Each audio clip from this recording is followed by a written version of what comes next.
Welcome to Time Management for Teachers, better time management through collaboration. So the purpose of this presentation is just to give you guys some ideas of how you can save time on your work so you can have a little more time in your personal life. We'll look at what some of the experts say and see if there's any techniques that we might want to apply. Everybody in here, stat, no time to lose.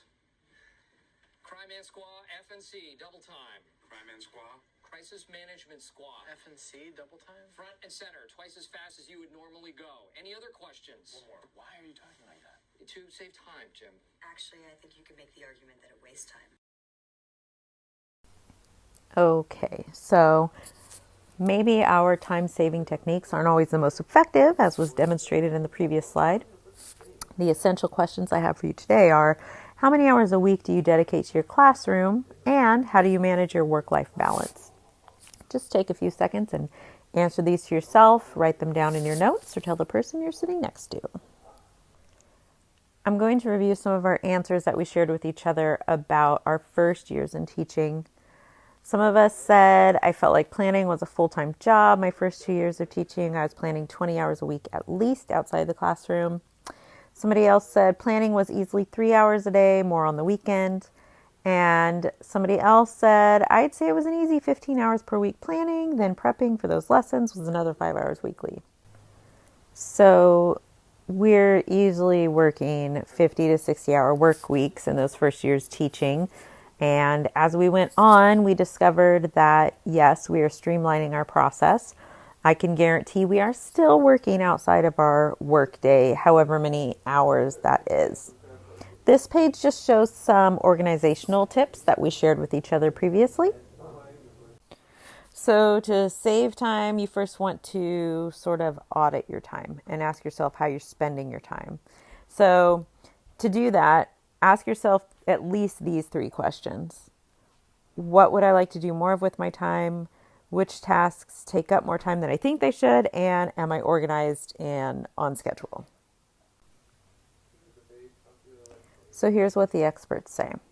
The top 3 time-saving techniques: plan your day, don't waste time, set boundaries, and learn to say no. I think we're probably really good at planning our days and not wasting time. We're teachers. We don't let a minute go to waste. How good are we at saying no? Okay, so planning your day. That looks like waking up, making a to-do list for that day. Or maybe you put reminders on your phone, or maybe you use a planner and you just write everything down there. I know for me, I use my planner for the days I'm working from home, and then I have digital reminders on my work calendar for the days that I'm going to be on campus. This next tip is to use small windows of time. So those little minutes add up, and that's something that the quote there states. When you just have 2 or 3 minutes left before break or lunch or home, it's a good time to share a personal story with your students and just kind of add to that connection. Or maybe you play a mini game with your students. Or maybe it's time for students to share a story that they've been dying to tell you all morning. The third tip was to learn to say no.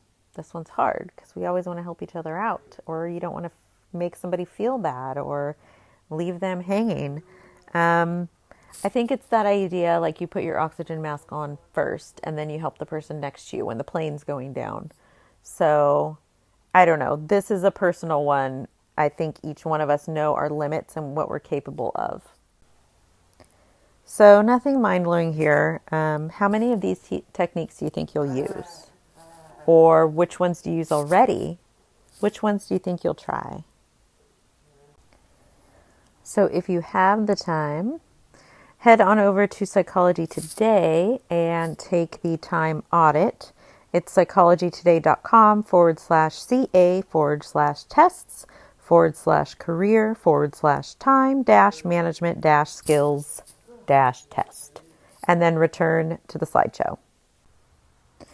So after taking the time audit, were you surprised? Were you impressed with yourself? What activities might you readjust or eliminate in your life or in the classroom?